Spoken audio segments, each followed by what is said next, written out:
આજે આંતરરાષ્ટ્રીય દિવ્યાંગ દિવસ છે, જે દર વર્ષે 3 ડિસેમ્બરે ઉજવવામાં આવે છે. અને આ દિવસની ઉજવણીનો મુખ્ય હેતુ કે જે દિવ્યાંગ લોકો છે એમના અધિકારો અને એમના જીવનને વિશે જાગૃતિ વધારવાનો છે અને પ્રોત્સાહન આપવાનો છે. જે દિવ્યાંગ લોકો છે એમના પ્રત્યે કરુણા, આત્મસન્માન અને એમના જીવન સુધારવાના મુખ્ય ઉદ્દેશ્ય સાથે એમનો આ દિવસ ઉજવવામાં આવે છે. ત્યારે આ દિવસે એવા મારા મિત્ર સુમિતભાઈ પટેલ, જે દિવ્યાંગજન છે અને જેમને સાથે કુદરતે ઘણો અન્યાય કર્યો છે, તો પણ તેઓ કદી હાર નથી માન્યા. જેઓ એક પ્રચંડ અને અડગ આત્મવિશ્વાસ સાથે આજે સમય પણ એમની સામે શીશ નિમાવ્યું છે. સુમિતભાઈ પટેલ એક મિત્ર જેવા છે મારા માટે. સુમિતભાઈ પટેલને બાળપણથી જ એક ખોડખાપન, જે જમણી પગ છે એટલે ત્યાં એમને થોડોક પગમાં ખોડખાપન છે અને થોડુંક વાંકું ચાલે છે. અને એકદમ હસમુખા સ્વભાવના અને નિખાલસ સ્વભાવના છે અને મૃદુ સ્વભાવના વ્યક્તિ છે.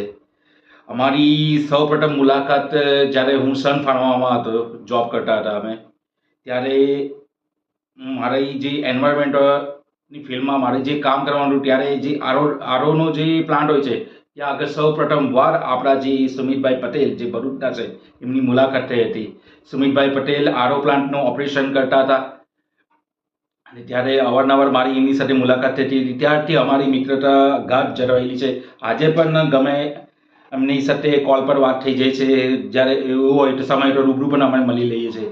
પરંતુ સુમિત પટેલ પાસેથી ઘણું શીખવા જેવું છે કે આજે ભાઈની પાસે ઘણી તકલીફો છે. આજે એમની 35 વર્ષની ઉંમર છે, પરંતુ કોઈ દિવસ એમના ચહેરા પર આમ ટેન્શન જેવું મને નથી દેખાયું.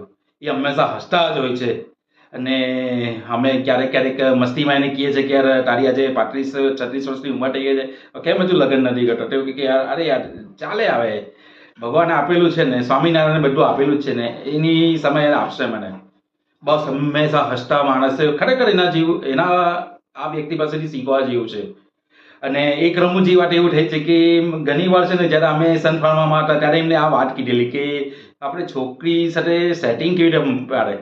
તો હંમેશા સુમિતભાઈ પટેલ મને એવું કહે કે જો છોકરીને પટાવી હોય ને તો જમણી આંખ મારીને નીચે જોઈ લેવાનું અને એવી રીતે પટાવી દેવાનું, એને મજાક કરી દેવાની.